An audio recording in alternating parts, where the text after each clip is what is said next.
हं. आता सगळ्यात पहिले मला सांगा तुम्ही की आपल्या भारतामध्ये स्टँडर्ड फ्रिक्वेन्सी किती आहे? स्टँडर्ड फ्रिक्वेन्सी 50 हर्ट्झ आहे. सगळीकडे जर आपण बघितलं तर किती आहे? 50 हर्ट्झ फ्रिक्वेन्सी आहे. आणि फ्रिक्वेन्सी 50 हर्ट्झ आहे याचा अर्थ काय होतो की जे आपलं एसी करंट असं फ्लो होतो ना, एसी करंट, तर एका सेकंदात ही एक सायकल झाली, ही दुसरी सायकल झाली, इथून तिसरी सायकल झाली, अशा एका सेकंदात 50 सायकल कंप्लीट होतात. किती सायकल कंप्लीट होतात? 50 सायकल कंप्लीट होतात. त्याच्यामुळं आपण म्हणतो स्टँडर्ड फ्रिक्वेन्सी किती आहे? 50 हर्ट्झ आहे. मग इथं त्यांनी काय विचारलेलं या क्वेश्चन मध्ये की भारतीय विद्युत निर्माण एसीची वारंवारता डॅश पेक्षा जास्त असू नये. आता जास्त असू नये किंवा कमी असू नये म्हणजे टॉलरन्स. तर प्लस मायनस किती टक्के आहे? 3%. किती टक्के आहे प्लस मायनस? 3%. म्हणजे तुमची फ्रिक्वेन्सी 50 हर्ट्झ आहे. फ्रिक्वेन्सी किती आहे? 50 हर्ट्झ. 50 हर्ट्झचे 3% किती होतात सांगा? 50चे 3% किती होतात? 50चे 3%. चला टक्केवारी काढा.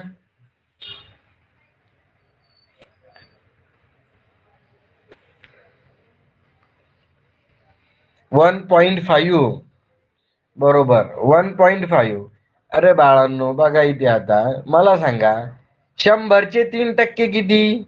तर 3. तर 50चे किती येईल? 1.5 येईल ना. किती सोपं होतं. थोडं लॉजिक वापरा रे, थोडं लॉजिकली बी प्रॅक्टिकल. थोडं तुम्ही डोकं चालवा. फक्त लगेच 0.3 नका देऊ. 50चे म्हणजे 100चे 3% म्हणजे 3. तर 50चे किती होईल? 1.5 होईल ना. मग इथं त्यांनी काय सांगितलेलं आहे की फ्रिक्वेन्सीचा टॉलरन्स किती पाहिजे? तर प्लस मायनस 3% पाहिजे. म्हणजे प्लस जर झाला तर मग किती होईल? 51.5.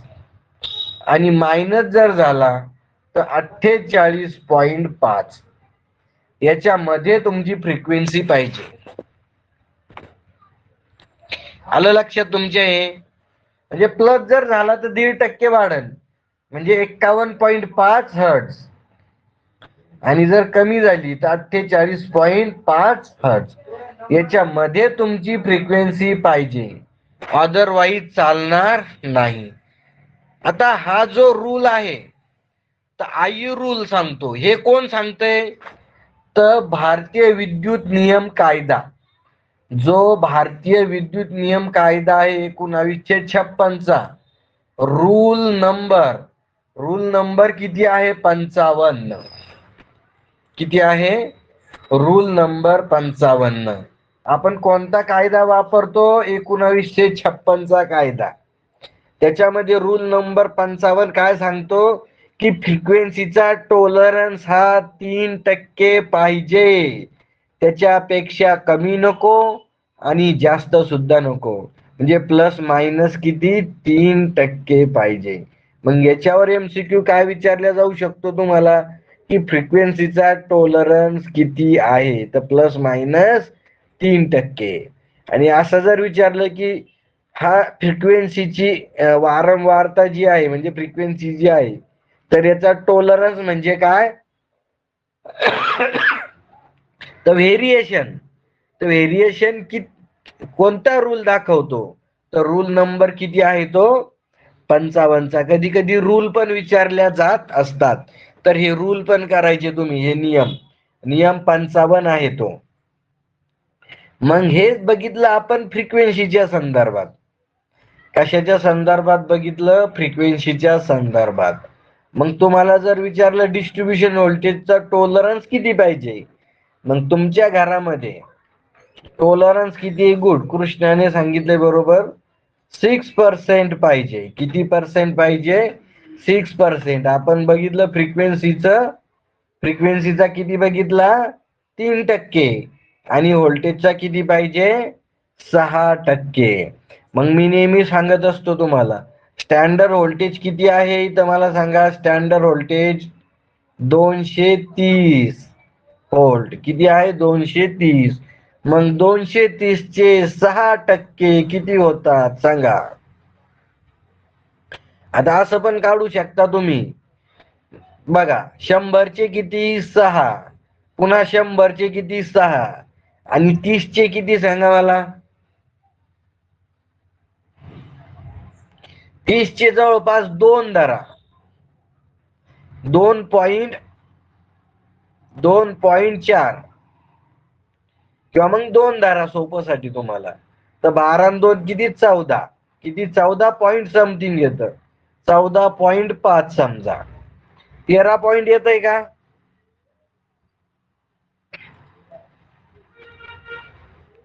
13.80. किती? 13.80 म्हणजे 14%. म्हणजे अप्रॉक्सिमेटली आपण त्याला 14ला डायरेक्ट आपण काय म्हणू शकतो? 15 म्हणू शकतो आपण समजा. असं कन्सिडर. मग व्होल्टेज जर वाढलं तुमचं, प्लस जर 6% झालं, तर प्लस 6% वर त्याच्यात 15 ऍड करा. म्हणजे किती होईल? 245. आणि मायनस जर 6% झाला तर किती? 215. याच्यामध्ये तुमचं व्होल्टेज पाहिजे. किती? याच्यामध्ये तुमचं व्होल्टेज पाहिजे, अदरवाईज चालणार नाही. असा हा कोण सांगतं? तर रूल नंबर 54 सांगतो. कोणता रूल सांगतो? Rule number 54. भारतीय विद्युत कायदा 1956 आणि त्याच्यामधला काय रूल नंबर म्हणजे नियम. I rule Indian electricity rule किती? 54. 54 काय सांगतो हा रूल? की व्होल्टेजचा टॉलरन्स किती पाहिजे? प्लस मायनस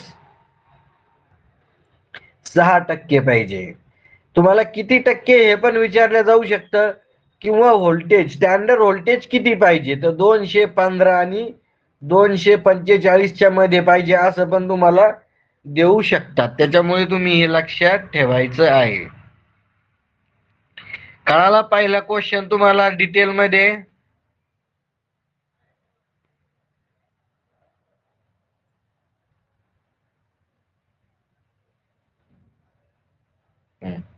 आता दुसरा क्वेश्चन बघा इथे. दुसरा क्वेश्चन काय सांगतो? क्रेस्ट फॅक्टरची किंमत डॅश डॅश असते. आता क्रेस्ट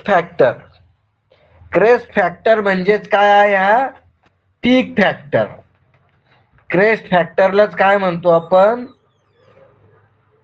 पीक फॅक्टर म्हणतो. क्रेस्ट 2 नाव आहे त्याला. याला कोणतं नाव आहे? 2 नाव आहे. आता क्रेस्ट फॅक्टरलाच आपण काय म्हणतो? पीक फॅक्टर असे सुद्धा म्हटल्या जात. मग सगळ्यात पहिले आपण काय करू? Crest factor. तर क्रेस्ट फॅक्टरची व्याख्या बघू. क्रेस्ट फॅक्टरलाच आपण काय म्हणतो? पीक फॅक्टर. आता क्रेस्ट फॅक्टर म्हणजे काय? तर मॅक्झिमम व्हॅल्यू म्हणजे मॅक्झिमम किंमत भागिले काय आहे? तर RMS किंमत म्हणजे RMS व्हॅल्यू. मग मॅक्झिमम किंमत किती कन्सिडर करू आपण? 1. मॅक्झिमम किंमत 1. ज्यावेळेस मॅक्झिमम किंमत 1 आहे त्यावेळेस RMS किंमत किती असते आपली? 0.707. तर याचं किती येतं? 1.41. काय येतं? 1.41. तर हा झाला पीक फॅक्टर. हा काय आहे? 1.41 काय आहे? पीक फॅक्टर आहे. आलं लक्षात तुमच्या? पीक फॅक्टर हा बदलत नाही. हा म्हणजे साईन वेव्ह नुसार बदलत जात असतो. साईन वेव्ह नुसार बदलत जात असतो. परंतु इथे किती आहे? 1.41 पीक फॅक्टर आहे. तर कुठं आहे 1.41 हे आहे, तर 1.41 हा झाला पीक फॅक्टर. आणि फॉर्म फॅक्टर किती आहे तर 1.11. किती आहे 1.11. काय झाला हा 1.11 म्हणजे हा झाला कोणता फॉर्म फॅक्टर. आणि 0.07 ही कशाची किंमत झाली तर ही झाली RMS किंमत. कोणती आहे RMS किंमत. आणि 0.637 ही कोणती झाली तर ही झाली ऍव्हरेज किंमत म्हणजे ऍव्हरेज व्हॅल्यू. त्याच्यामुळे तुम्हाला हे लक्षात पाहिजे, लगेच तुम्हाला कळालं पाहिजे इथे की ही कोणती ही RMS व्हॅल्यू आहे, जी RMS किंमत आहे ही ऍव्हरेज किंमत आहे 1.11. हे काय आहे तर हा आहे फॉर्म फॅक्टर आणि 1.41 आहे पीक फॅक्टर. हा खाली विचारलेलंच आहे, खाली क्वेश्चनच आहे 3 नंबरचा की फॉर्म फॅक्टरची किंमत किती आहे तर 1.11 म्हणजे 1.11 इथं दिलेलंच आहे. आता नेक्स्ट क्वेश्चन बघा इथे 4 नंबरचा क्वेश्चन बघू आपण इथे की AC ची सरासरी किंमत ही त्याच्या कमाल किमतीच्या डॅश पट आहे. आता इथं त्यांनी बघितलेलं आहे की AC ची सरासरी किंमत. आता सरासरी किंमत म्हणजे ऍव्हरेज किंमत ही त्याच्या कमाल किमतीच्या, कमाल म्हणजे काय तर मॅक्झिमम व्हॅल्यूच्या किती पट आहे तर ती आहे 0.637. म्हणजे इथं सरळ सरळ तुम्हाला ऍव्हरेज व्हॅल्यू विचारलेली आहे, ऍव्हरेज व्हॅल्यू. कारण इथं किती आहे कमाल किंमत किती आहे 1. कमाल म्हणजे काय मॅक्झिमम किंमत. तर मॅक्झिमम किंमत किती आहे 1. ज्यावेळेस मॅक्झिमम किंमत 1 असेल त्यावेळेस RMS किंमत किती असेल 0.707 आणि ऍव्हरेज किंमत किती असेल 0.637. चला आता बघू आपण नेक्स्ट बघू. नेक्स्ट MCQ काय सांगतो आपल्याला बघू द्या. 6 नंबरचा MCQ आहे. ACच्या एका सेकंदात होणाऱ्या एकूण फॅरेला डॅश म्हणतात. म्हणजे एकूण फॅरेला म्हणजे फेरे म्हणायचे त्यांना.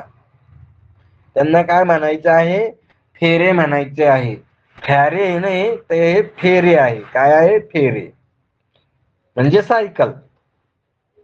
तर त्याला काय म्हणतो आपण फ्रिक्वेन्सी म्हणतो. म्हणजे बघा एका सेकंदात होणाऱ्या पूर्ण फेऱ्याला म्हणजे ACच्या एका सेकंदात होणाऱ्या पूर्ण फेरीला काय म्हणतो आपण फ्रिक्वेन्सी म्हणतो. तर इथं बी आन्सर करेक्ट आहे. मग याला म्हणायचं अँप्लिट्यूड. ही जी हे मधला जो आहे ना इथं ही मॅक्झिमम किंमत याला म्हणायचं इथे अँप्लिट्यूड. काय म्हणायचं अँप्लिट्यूड. आणि टाइम पिरियड तर माहिती आहे तुम्हाला. टाइम पिरियड म्हणजे काय तर एक सायकल कंप्लीट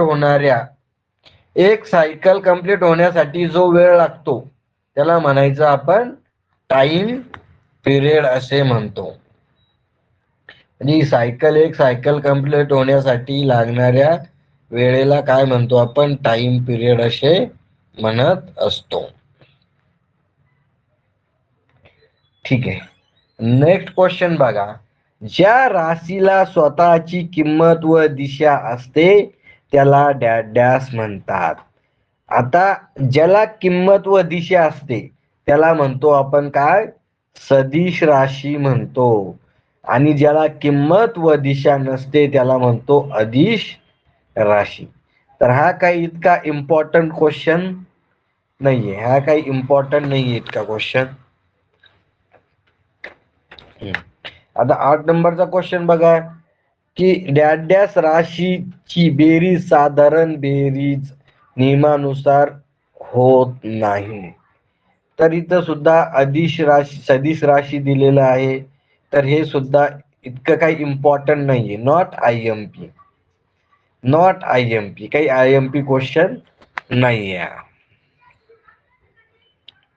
नंतरचा MCQ बघू आपण. नंतरचा MCQ काय सांगतो की AC व्होल्टेज, AC मध्ये व्होल्टेज व करंट यांच्यातील कोनाच्या कोसाइन किमतीला डॅश डॅश म्हणतात.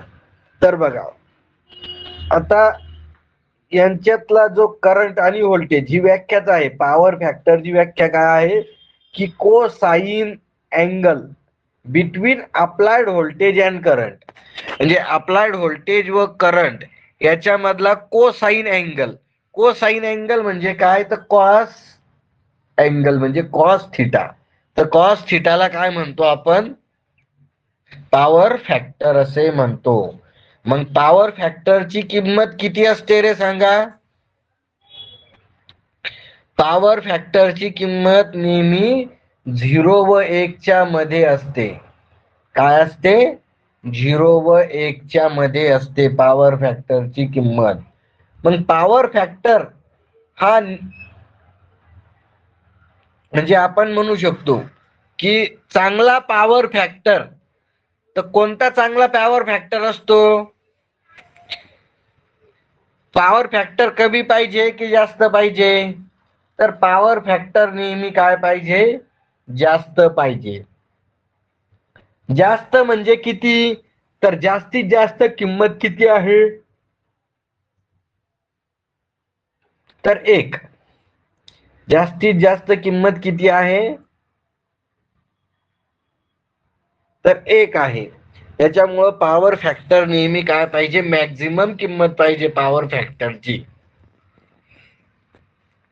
मग ही मॅक्झिमम किंमत कोणत्या सर्किटची असते? तर जो शुद्ध रेजिस्टिव्ह सर्किट असतो. शुद्ध रेजिस्टिव्ह सर्किटची पॉवर, शुद्ध रेजिस्टिव्ह सर्किट, तर शुद्ध रेजिस्टिव्ह सर्किटचा पॉवर फॅक्टर किती असतो?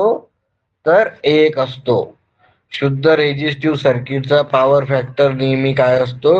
1 असतो. मग आपल्याला पॉवर फॅक्टर नेहमी कसा पाहिजे? जास्तीत जास्त पाहिजे. कारण ज्या वेळेस जास्तीत जास्त पॉवर फॅक्टर असेल त्यावेळेस आपण जास्तीत जास्त ऍक्टिव्ह पॉवरचा वापर करू. म्हणजे लॉसेस आपले काय होतील? कमी होतील. नेक्स्ट क्वेश्चन आहे की कॉइल मधून बदलता प्रवाह वाहताना त्यातला विरोध करणाऱ्या घटकाला डॅश डॅश म्हणतात. आता बघा इथं तुम्हाला इतकं माहिती आहे की प्रवाहाला म्हणजे करंटला विरोध करणाऱ्या घटकाला रेजिस्टन्स म्हणतो. परंतु इथं काय विचारलं त्यांनी? कॉइल मधून, अशा कॉइल मधून जर करंटला विरोध करणाऱ्या घटकाला काय म्हणतो आपण? कंडक्टन्स असे म्हणतो. कंडक्टन्स हा झाला L म्हणजे इंडक्टन्स आणि X म्हणजे, तर हा झाला इंडक्टन्स म्हणतो आपण. तर आणि XL म्हणजे काय? तर इंडक्टिव्ह रिॲक्टन्स. XL म्हणजे काय? Inductive reactance. तर इंडक्टन्स आपण कोणत्या L अक्षराने दाखवतो? आणि इंडक्टन्सचं एकक कोणतं आहे सांगा? इंडक्टन्सचं एकक सांगा मला. गुड, शुभांगीने बरोबर सांगितलेलं आहे. बऱ्याच विद्यार्थ्यांनी ॲक्युरेट उत्तर दिलेलं आहे की इंडक्टन्सचं एकक काय आहे? तर इंडक्टन्सचं एकक आहे फॅरड. कॅपॅसिटन्सचं एकक सांगा मला. कॅपॅसिटन्सचं एकक, तर कॅपॅसिटन्सचं एकक फॅरड आहे. गुड, ठीक आहे. आता नेक्स्ट MCQ बघू आपण.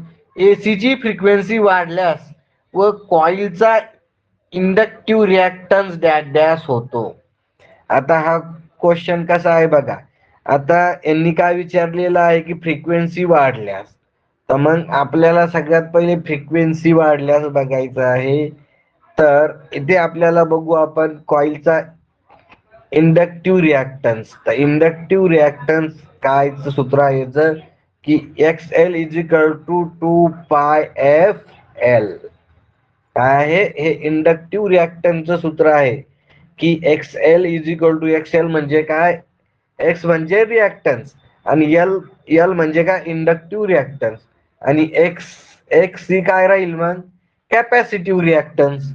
तर आपण सध्याला इंडक्टिव्ह रिॲक्टन्स बघतोय. तर इंडक्टिव्ह रिॲक्टन्स बरोबर काय आहे इथं 2πfL.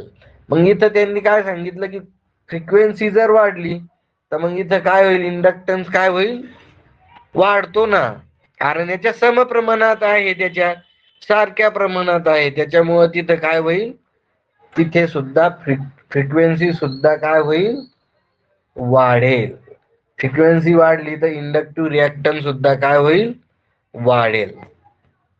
म्हणजे फ्रिक्वेन्सी डबल झाली तर इंडक्टिव्ह रिॲक्टन्स डबल होईल. फ्रिक्वेन्सी 5 पट वाढली तर इंडक्टन्स सुद्धा काय 5 पट वाढेल. हे सूत्र लक्षात ठेवायचं. हे झालं XL चं सूत्र, इंडक्टिव्ह रिॲक्टन्सचं सूत्र. परंतु आपण आता कॅपॅसिटिव्ह रिॲक्टन्सचं सूत्र काय आहे, तर 1/2πfC. काय आहे 1/2πfC. परंतु आता इथं बघा हे भागिले मध्ये फ्रिक्वेन्सी. मग जर इथं कॅपॅसिटिव्ह म्हणजे कॅपॅसिटिव्ह सर्किट असेल, कॅपॅसिटिव्ह रिॲक्टन्स असेल, तर इथं फ्रिक्वेन्सी जर वाढली तर काय होईल, इथे कमी होईल. त्याच्यामुळं बघायचं तिथे काय दिलेलं आहे, इंडक्टिव्ह रिॲक्टन्सचं सूत्र दिलेलं आहे की कॅपॅसिटिव्ह रिॲक्टन्स विचारलं आपल्याला. त्याच्यामुळं इथं तुम्हाला हे दोन्ही सूत्र इम्पॉर्टंट आहे. सूत्रावरून तुम्हाला व्यवस्थित सॉल्व करता येईल. आता बघू आपण नेक्स्ट MCQ की AC ची फ्रिक्वेन्सी वाढल्यास, ठीक आहे, हा झालाय आपला इंडक्टन्सचं एकक. इंडक्टन्सचं एकक सांगितलं मी तुम्हाला हेनरी आहे म्हणून, ठीक आहे. फॅरड कशाचं एकक आहे तर कॅपॅसिटन्सचं. ओहम कशाचं एकक आहे तर रेजिस्टन्सचं. आणि कुलम कशाचं एकक आहे तर चार्जचं एकक आहे. हे तुम्हाला ऑलरेडी बऱ्याच वेळेस सगळ्यांना माहित आहे. हे तुम्ही बऱ्याच वेळेस याचा रोज रोज रोज रोज अभ्यास केलेला आहे. बघा AC मंडळातील विरोध होणाऱ्या घटकाला डॅश म्हणतात. तर आता बघा आपण इथं त्यांनी सांगितलं इम्पिडन्स. आता इम्पिडन्स म्हणजे काय तर रेजिस्टन्स आणि इंडक्टन्सचं कॉम्बिनेशन किंवा रेजिस्टन्स आणि कॅपॅसिटन्सचं कॉम्बिनेशन म्हणजे झेड. त्याला काय म्हणतो आपण, झेड. म्हणजे काय म्हणतो त्याला, इम्पिडन्स असे म्हणतो. म्हणजे दोघांचं कॉम्बिनेशन त्याला म्हणायचं इम्पिडन्स. झेड अक्षराने दाखवतो आणि एकच सुद्धा एकक काय आहे तर हेनरी आहे. काय आहे याचं एकक सुद्धा हेनरी. ओहम नाही, ओहम नाहीये इम्पिडन्सचं एकक.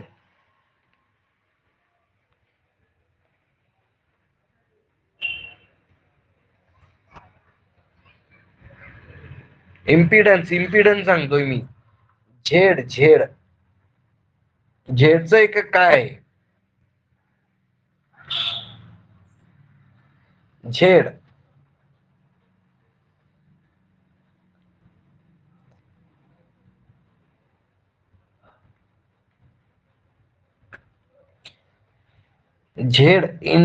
इम्पिडन्स एकक काय आहे विचार करा बर का.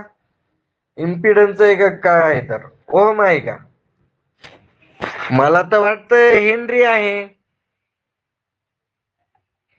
इम्पिडन्स एकक.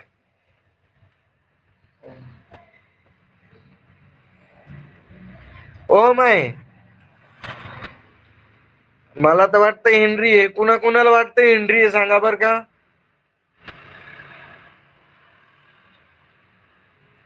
बाळू म्हणतोय बुक मध्ये ओहम आहे. कन्फर्म ओहम आहे का.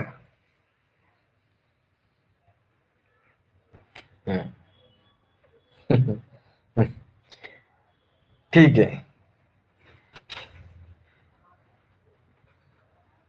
ठीक आहे. तर झेड म्हणजे इम्पिडन्स तर इम्पिडन्सचं एकक ओहमच आहे. काय आहे? ओहमच आहे. म्हणजे एकच पाठ करताय तुम्ही, व्यवस्थित अभ्यास चालू आहे समजा सगळ्या विद्यार्थ्याचा, गुड. तर ओहमच आहे. म्हणलं बघाव मुलांना जमतं की नाही. तर सगळे विद्यार्थी चांगल्या प्रकारे अभ्यास करत आहे, सगळे टच मध्ये आहेत. गुड, सगळ्यांचं अभिनंदन. ज्यांनी ओहम उत्तर दिलंय त्यांचं सगळ्यांचं अभिनंदन. आणि ज्यांनी इम्पिडन्स म्हटलंय तर त्यांना मी मामू बनवलंय. मामू बनवणं म्हणजे कळतं का? त्यांना थोडं फिरवलंय मी. तर असं व्यवस्थित अभ्यास करायचा, असं कन्फ्युज नाही व्हायचं. ठीक आहे, नेक्स्ट MCQ बघू आपण आता. तर झेडचं सूत्र काय? झेड इज इक्वल टू काय आहे? तर वर्गमुळात r चा वर्ग प्लस x चा वर्ग. हे झालं इम्पिडन्सचं सूत्र. कशाचं सूत्र आहे? इम्पिडन्स.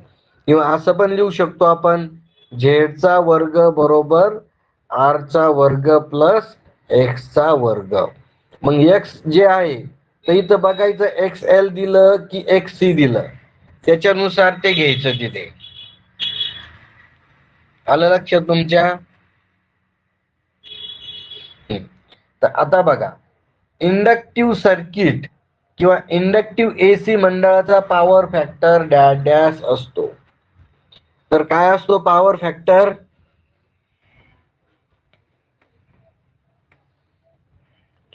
तर बघा, इथं यांनी इंडक्टिव्ह सर्किटचं म्हणलेलं आहे. तर इंडक्टिव्ह सर्किटचा पॉवर फॅक्टर काय असतो? तर इथं लॅगिंग असतो.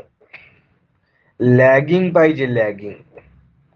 इथं त्यांनी शुद्ध इंडक्टिव्ह सर्किटचं म्हणलं. शुद्ध इंडक्टिव्ह सर्किटचं जर म्हणलं, शुद्ध इंडक्टिव्ह सर्किट, तर त्यावेळेस 0 येईल. आलं लक्षात आपलं? मी 4 वेळेस तुम्हाला व्हिडिओ मध्ये किंवा शिकवताना सांगितलंय की इथं शुद्ध म्हटलंय नाही, इथं फक्त इंडक्टिव्ह म्हणलं. तर इंडक्टिव्हचा काय येईल? लॅगिंग येईल. काय येईल? इंडक्टिव्ह सर्किटचा लॅगिंग पॉवर फॅक्टर येईल. परंतु तिथे जर त्यांनी शुद्ध जर म्हटलं तर त्यावेळेसच 0 येईल. कळालं तुम्हाला हे?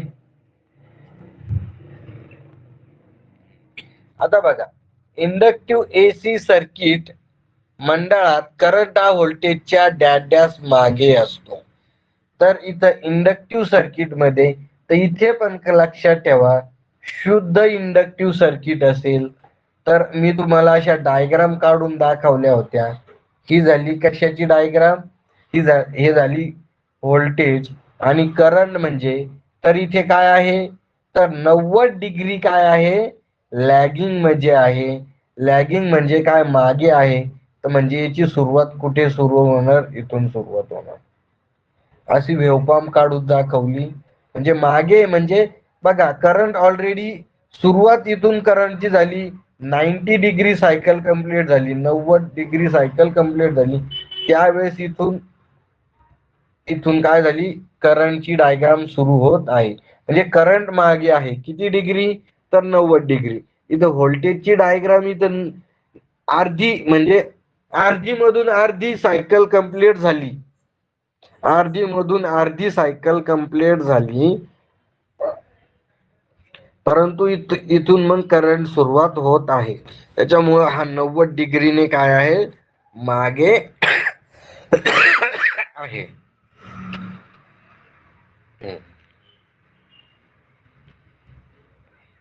आणि यालाच इंडक्टिव्ह सर्किटच्या जागे जर कॅपॅसिटिव्ह सर्किट जर म्हटलं तर काय येईल?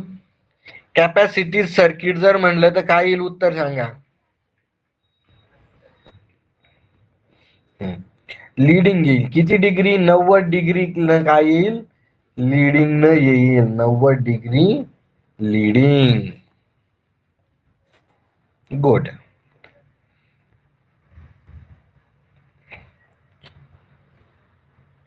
बघा, आता इथं म्हटलंय की मंडळात ससेप्टन्स डॅश डॅश मध्ये मोजतात. गुड.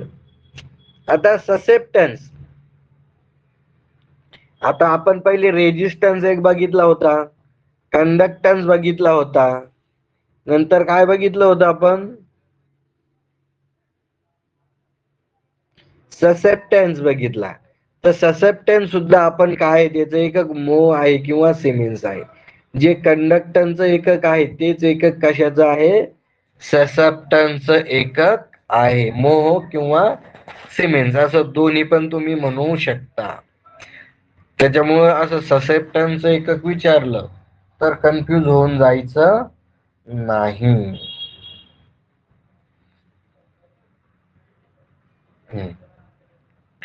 इथं नेक्स्ट क्वेश्चन बघा, इथे नेक्स्ट क्वेश्चन काय आहे की सिरीज रेझोनन्स मंडळात करंट डॅश डॅश असतो.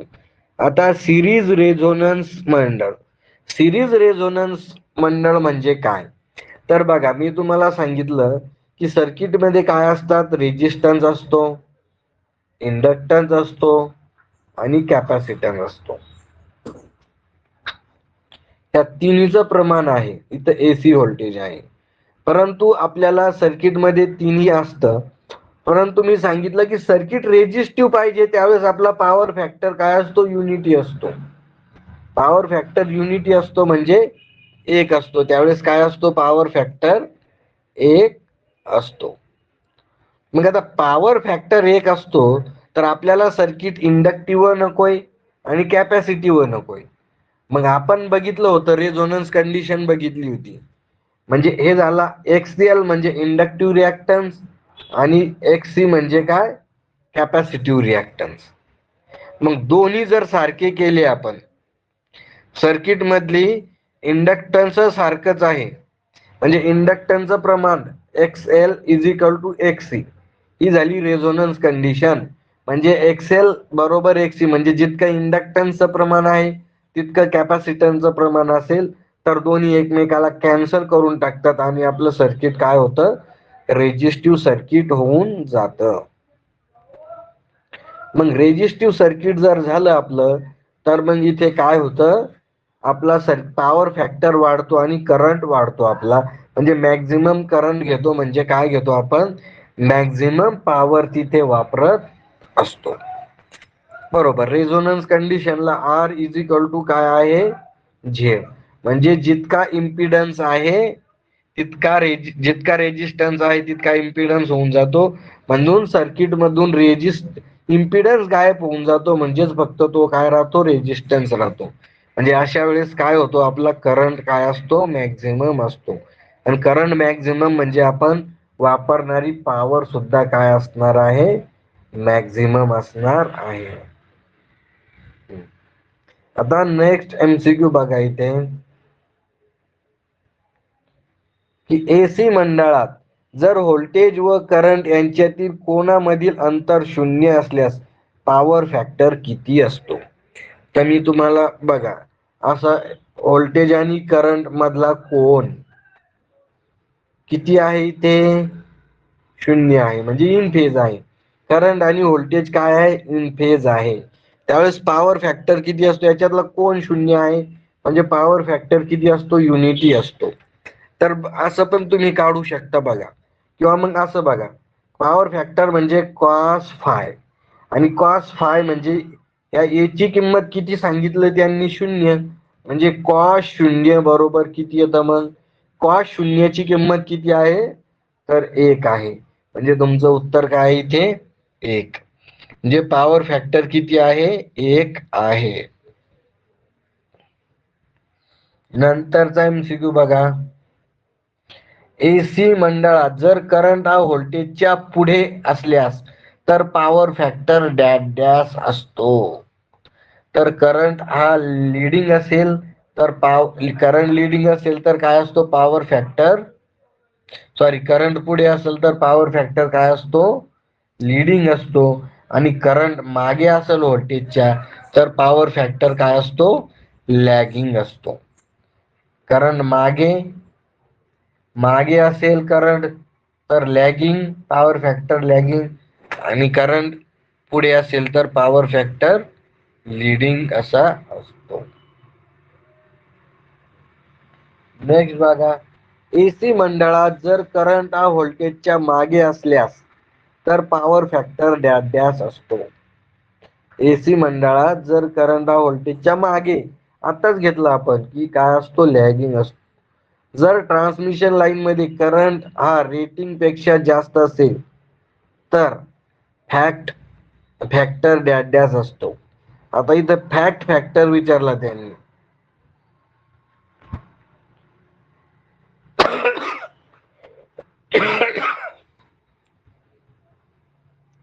तर काय असतो, कमी असतो.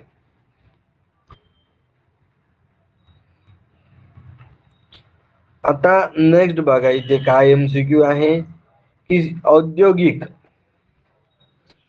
औद्योगिक क्षेत्रात सोडियम वेपर लॅम्प ऐवजी मर्क्युरी वेपर लॅम्प वापरल्यास पॉवर फॅक्टर डॅश डॅश होतो. तर कमी होतो बघा. आता बघा, सोडियम व्हेपर लॅम्प कोणता, सोडियम व्हेपर लॅम्प आणि मर्क्युरी व्हेपर लॅम्प.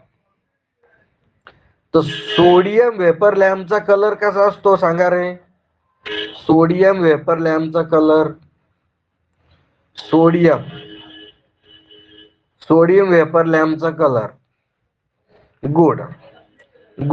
सगळे विद्यार्थ्यांनी लक्षात ठेवलेला आहे की सोडियम वेपरचा लॅम्पचा काय असतो, कलर पिवळा असतो. जे मोठमोठाले लॅम्प वापरत होतो आपण रस्त्यामध्ये, तुमच्या घरासमोर किंवा स्पोर्ट ग्राउंड मध्ये, तर हे वापरत होतो आपण सोडियम वेपर लॅम्प, कलर आहे पिवळा. नंतर आहे मर्क्युरी वेपर लॅम्प. काय आहे, मर्क्युरी वेपर लॅम्प. तर मर्क्युरी वेपर लॅम्पचा कलर सांगा. गुड काय आहे, ग्रीविश ब्ल्यू. काय आहे, ग्रीविश ब्ल्यू. ठीक आहे, बरोबर. हुशार विद्यार्थी आहेत, असे उत्तर आले पाहिजे. सगळ्यात पहिले उत्तर देणारा विद्यार्थी कोण आहे, आदर्श. गुड. तर काय आहे, ग्रीविश ब्लू. तर याच्यावर पण कधी कधी प्रश्न विचारला जातो, तर यांचे कलरवर प्रश्न विचारला जातो. तर आता यांनी विचारलं काय इथे की औद्योगिक क्षेत्रात सोडियम वेपर लॅम्प ऐवजी मर्क्युरी वेपर लॅम्प वापरल्यास पॉवर फॅक्टर डॅश डॅश होतो. इथं पॉवर फॅक्टर काय होतो, कमी होतो. काय होतो, पॉवर फॅक्टर कमी होत असतो. कारण मर्क्युरी वेपर लॅम्प जो आहे, तर मर्क्युरी वेपर लॅम्प मुळे काय होतं की सर्किट मध्ये इंडक्टन्सचं प्रमाण सोडल्या जातं. कारण तिथं मर्क्युरी वेपर लॅम्पला चालू करण्यासाठी आपण त्याच्यात चोक किंवा इंडक्टन्स वापरत असतो. नेक्स्ट क्वेश्चन आहे की ओव्हरहेड एक्साइटेड सिंक्रोनस मोटर मध्ये डॅश डॅश मोटर भोवती डॅश डॅश जोडतात. आता बघा, आता ओव्हर एक्साइटेड सिंक्रोनस मोटर मध्ये मोटर भोवती डॅश डॅश जोडतात.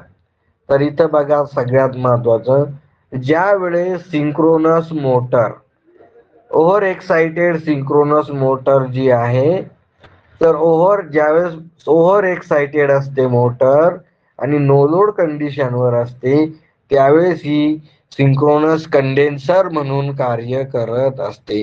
म्हणजे पॉवर फॅक्टर सुधारण्यासाठी आपण ती वापरत असतो. अजून कॅपॅसिटर कशासाठी वापरतो, तर कॅपॅसिटर आपण सर्किट मध्ये कशासाठी जोडतो, तर पॉवर फॅक्टर मध्ये सुधार करण्यासाठी. कारण पॉवर फॅक्टर महत्वाचा आहे. जर पॉवर फॅक्टर मध्ये आपण सुधारणा नाही केली, 1 पर्यंत आपण पॉवर फॅक्टर ठेवला नाही, तर आपल्या सर्किट मध्ये जास्त लॉसेस होत असतात. नंतरचा MCQ बघा, इथे नंतरचा MCQ सांगतो की dash dash motor self start असतात. आता कोणती मोटर सेल्फ स्टार्ट आहे सांगा. Dash dash motor self start असतात. तर आपण ऑलरेडी शिकलेलो आहे की single phase motor self starting नाहीये, 2 फेज मोटर सेल्फ स्टार्टिंग नाहीये, परंतु इथे 3 फेज मोटर सेल्फ स्टार्टिंग आहे. म्हणून थ्री फेज मोटर काय ते सेल्फ स्टार्टिंग आहे. इथं उत्तर चुकलेलं आहे, इथं डी दिलंय त्यांनी. तर यापैकी नाही, three phase motor self starting आहे. लक्षात ठेवा तुम्ही. कारण थ्री फेज मध्ये काय फिरते चुंबकीय क्षेत्र निर्माण होते. कसे फिरते चुंबकीय क्षेत्र निर्माण होते. त्याच्यामुळं three phase induction motor self starting आहे. नंतर बघा, थ्री फेज सप्लायची निर्मितीसाठी तीन कंडक्टर डॅश अंशात असतात. तर इथे बघा, तर जे तीन कंडक्टर असतात ते किती 120 120 म्हणजे किती झाले टोटल 360 डिग्री. म्हणजे दोन कंडक्टर कसे असतात 120 डिग्री मध्ये जोडलेले असतात. हे पण लक्षात ठेवायचं तुम्ही. हे इथं मात्र इथं करेक्शन करून घ्या. इथं डी त्यांनी उत्तर दिलं हे चुकीचं आहे. याचं उत्तर आहे three phase induction motor self starting आहे इथे.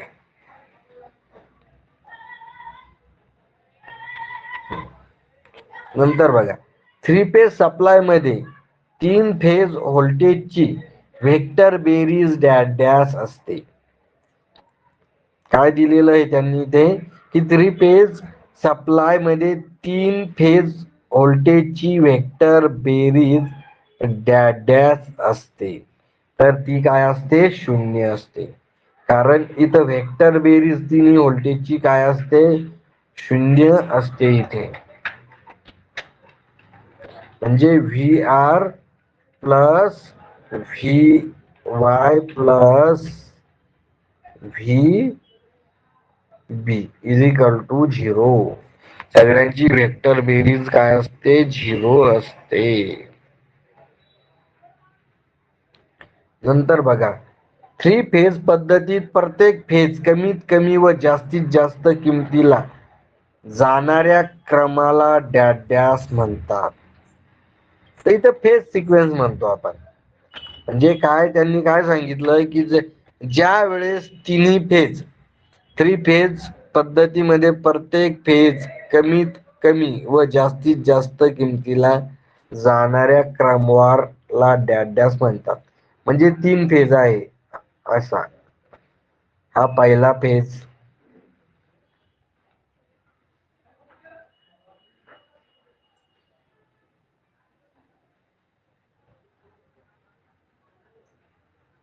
हा दुसरा फेज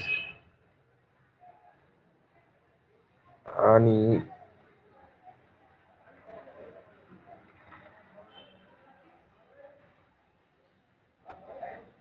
आहे तिसरा फेज. तर ज्या तिन्ही फेज एकदाच ज्या मॅक्झिमम किंमतला जातात त्यांनी सांगितलंय ते त्याला आपण काय म्हणतो फेज सिक्वेन्स असे म्हणत असतो. नंतरचा क्वेश्चन, थ्री फेज सप्लाय पद्धतीत तीन फेज पैकी कोणताही एक फेज व न्यूट्रल दरम्यान मिळणाऱ्या व्होल्टेजला काय म्हणतो आपण तर फेज व्होल्टेज म्हणतो. म्हणजे बघा, आता एखादी थ्री फेज सिस्टीम आहे.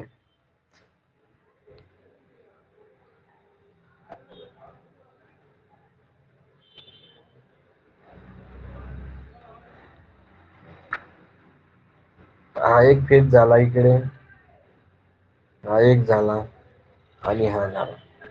तर ह्या दोन्ही फेज मध्ये म्हणजे हा झाला आर, याला वाय म्हणू आणि याला बी म्हणू समजा आपण. तर वाय आणि बी मधली जे व्होल्टेज मिळतंय त्याला आपण लाईन व्होल्टेज म्हणतो. काय म्हणतो लाईन व्होल्टेज. आणि एक फेज आणि एक न्यूट्रल म्हणून आपण इथून काय घेतलं एक न्यूट्रल घेतला. मग हा न्यूट्रल आणि हा फेज, तर याच्यामधलं जे व्होल्टेज मिळेल आपल्याला ते कोणतं असणार आहे तर व्हीपीएच. व्हीपीएच म्हणजे काय फेज व्होल्टेज. आपण त्याला काय म्हणतो व्हीपीएच, त्याला फेज म्हणतो. आणि व्हीएल म्हणजे काय लाईन व्होल्टेज. तर दोन कोणत्याही लाईन मधलं म्हणजे आर एक ही झाली वाय आणि ही बी, याच्यामधलं जे व्होल्टेज झालं हे वाय आणि बी तर हे जे झालं व्होल्टेज, हे कोणतं व्होल्टेज आहे? हे लाईन व्होल्टेज आहे. आणि न्यूट्रल मधलं आणि एक फेज मधलं याच्यातलं व्होल्टेज किती आहे? हे काय आहे? तर ते फेज व्होल्टेज आहे. हे लक्षात ठेवायचं तुम्ही. तर त्याला काय म्हणतो आपण? फेज व्होल्टेज म्हणत असतो. फेज व्होल्टेज हे लाईन व्होल्टेज पेक्षा नेहमी कमी असते. आलं लक्षात तुमच्या?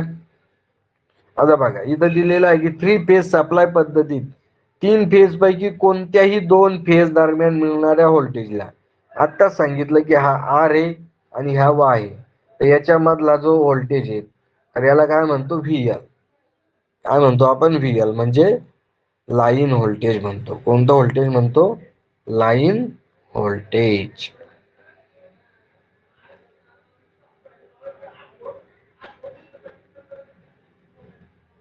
आता बघू आपण नेक्स्ट MCQ काय सांगतो.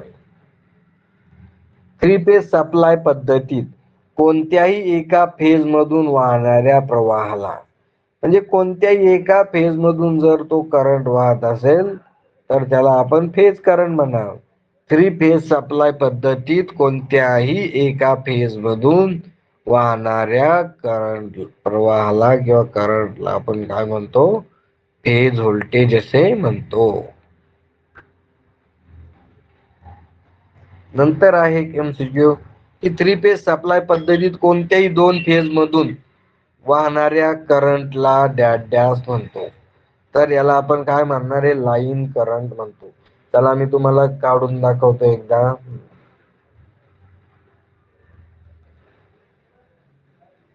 ही 3 फेज सिस्टीम आहे. तर याच्यातून जो करंट वाहतोय आता आर, वाय आणि बी, तर याच्यातून जो करंट वाहतोय तर हा झाला IL म्हणजे लाईन करंट.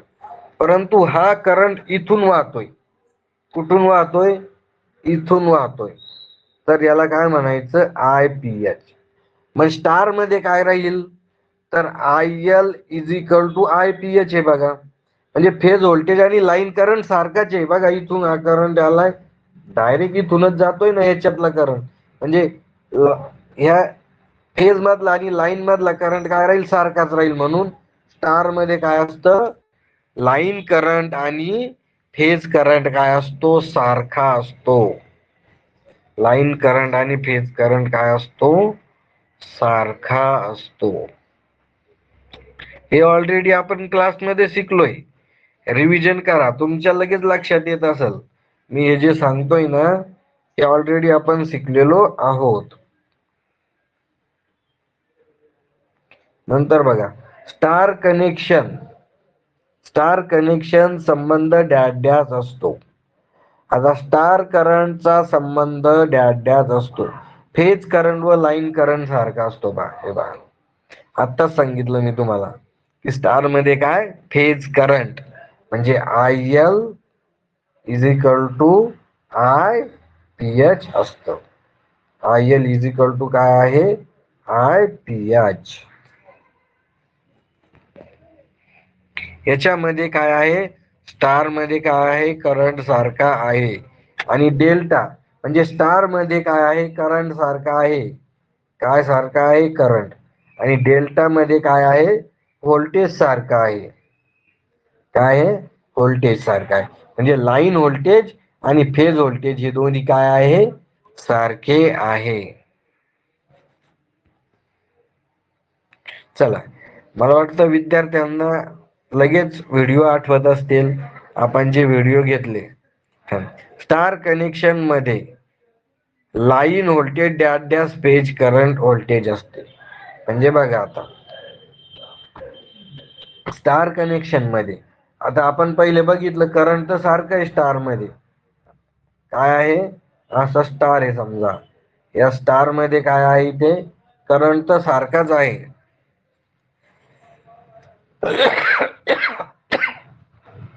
हे स्टार आहे. या स्टार मध्ये करंट तर सारखा आहे. काय सारखा आहे? करंट. परंतु व्होल्टेजचा काय संबंध आहे? तर VL बरोबर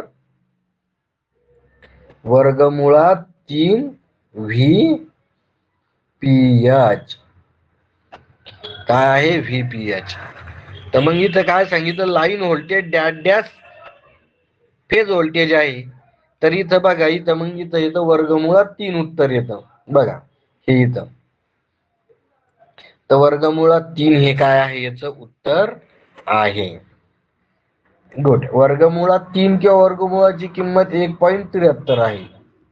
वर्गमुळात 3 किंवा वर्गमुळात 3 ची किंमत किती आहे, 1.73 आहे.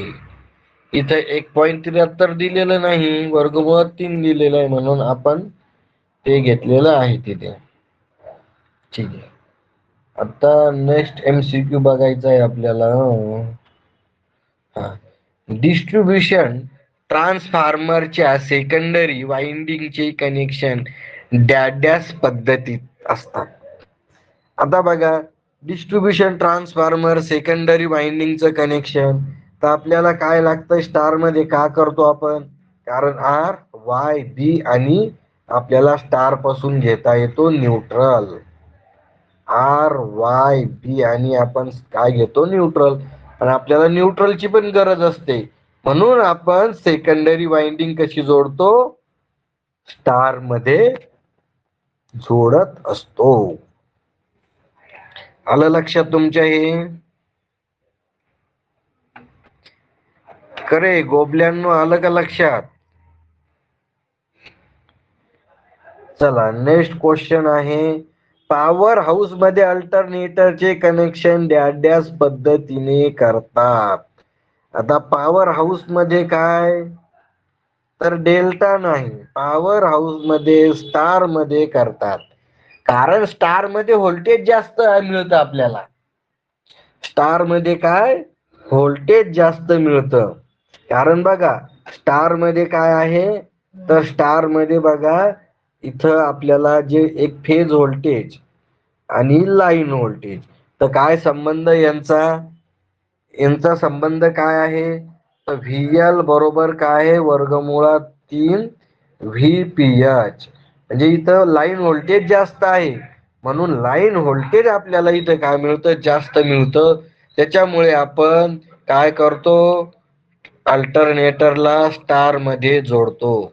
किंवा मग पॉवर हाऊसच्या टाईपचे म्हणजे ट्रान्समिशन मधले जे अल्टरनेटर आहे, जनरेटिंग स्टेशनच्या साईडचे जे ट्रान्सफॉर्मर सुद्धा आहे, तर ट्रान्सफॉर्मर सुद्धा आपण कसे जोडतो, स्टार मध्ये जोडत असतो. नंतर बघा, आता समजा तुम्हाला सांगितलं मी की एका स्टार मध्ये जोडलेल्या रेजिस्टन्सची किंमत किती आहे, तर 3 आहे. एकूण 3 आहे, तर डेल्टा मध्ये किती होईल, तर डेल्टा मध्ये किती होईल सांगा, डेल्टा मध्ये किंमत किती होईल, तर डेल्टा मध्ये तिप्पट होते. काय होते, डेल्टा मध्ये तिप्पट होते, म्हणजे 9. म्हणजे हा 9 म्हणजे कसा होईल डेल्टा मध्ये, बघा, जर डेल्टा मध्ये केलं आपण याला असं, डेल्टा मध्ये केलं तर हा 9, हा 9 आणि हा 9 सुद्धा होईल.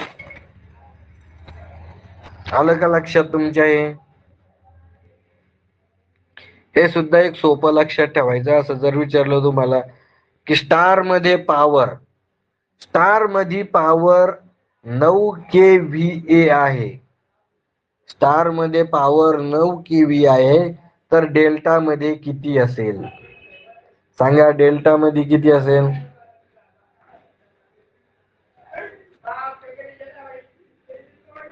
गुड. 3 पट वाढते, म्हणजे 9 गुणिले 3 म्हणजे किती, 27 kVA. किंवा असं देऊ शकते तुम्हाला की डेल्टा मध्ये पॉवर 27 kVA आहे, तर स्टार मध्ये किती असेल.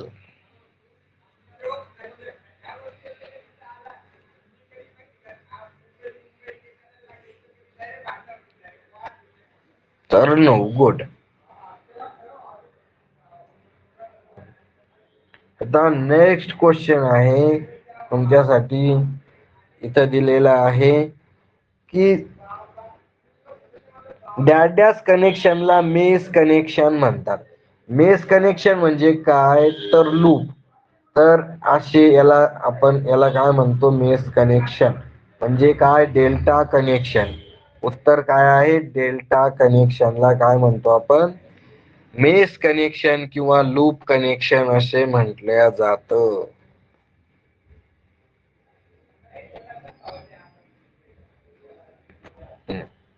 आता नेक्स्ट आहे डेल्टा कनेक्शन मध्ये line current dash phase current. Line current बरोबर फेज करंट किती आहे. तर आपण हे ऑलरेडी बघितलेलं आहे. डेल्टा मध्ये काय आहे की IL इज इक्वल टू काय आहे, वर्गमुळात 3 IPH. म्हणजे मग इथं काय आहे, लाईन करंट बरोबर काय आहे, वर्गमुळात 3 VPH. म्हणजे इथं काय येईल, वर्गमुळात 3. म्हणजे सी आन्सर तुमचं करेक्ट असेल. बाकीचे विद्यार्थी भाकरी खायला आले का रे बाबांनो तुम्ही? उत्तर का बरं देत नाही तुम्ही बाकीचे विद्यार्थी? डिस्ट्रीब्युशन ट्रान्सफॉर्मरची प्रायमरी वाइंडिंगचे कनेक्शन डॅश पद्धतीने करतात. तर इथं डिस्ट्रीब्युशन जे ट्रान्सफॉर्मर असतं, प्रायमरी वाइंडिंग असते डेल्टा मध्ये आणि सेकंडरी वाइंडिंग असते स्टार मध्ये. तर ते का असते आपण आताच बघितलं.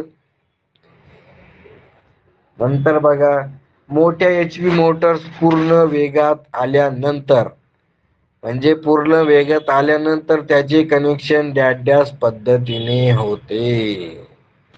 तर बघा, ज्या वेळेस मोटर स्टार्ट करायची आपल्याला, तर मोटर कशी जोडलेली असते, स्टार मध्ये. आणि मग काय, एकदा मोटर चालू झाली, रेटेड स्पीड पर्यंत आली मोटर, तर ऑटोमॅटिक काय होते, डेल्टा मध्ये कनेक्ट होऊन जाते. म्हणजे मग डेल्टा मध्ये काय होऊन जात, व्होल्टेज कमी होऊन, म्हणजे जे तुमची ही आहे करंट, तर करंट काय होऊन जातो, कमी होत असतो. त्याच्यामुळं लक्षात ठेवायचं हे तुम्ही.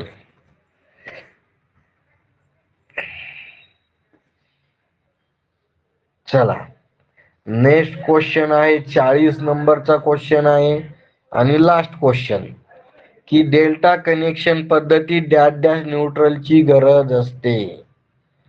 तर डेल्टा कनेक्शन पद्धतीत कृत्रिम न्यूट्रलची गरज असते.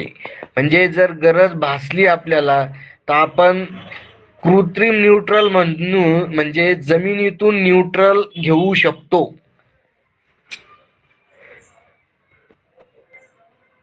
डेल्टा मध्ये न्यूट्रल राहत नाही, परंतु त्यांनी काय सांगितलेलं आहे, गरज भासल्यास. मग जर गरज भासत असेल, तर आपण तिथे काय करू शकतो, डेल्टा मध्ये कृत्रिम पद्धतीने आपण काय करू शकतो, अर्थिंग घेऊ शकतो. आलं लक्षात तुमच्या? तर अशा प्रकारे आपण इथं 40 MCQ घेतलेले आहेत. आज इथं थांबू आपण, नंतरचे MCQ उद्या कंटिन्यू करू.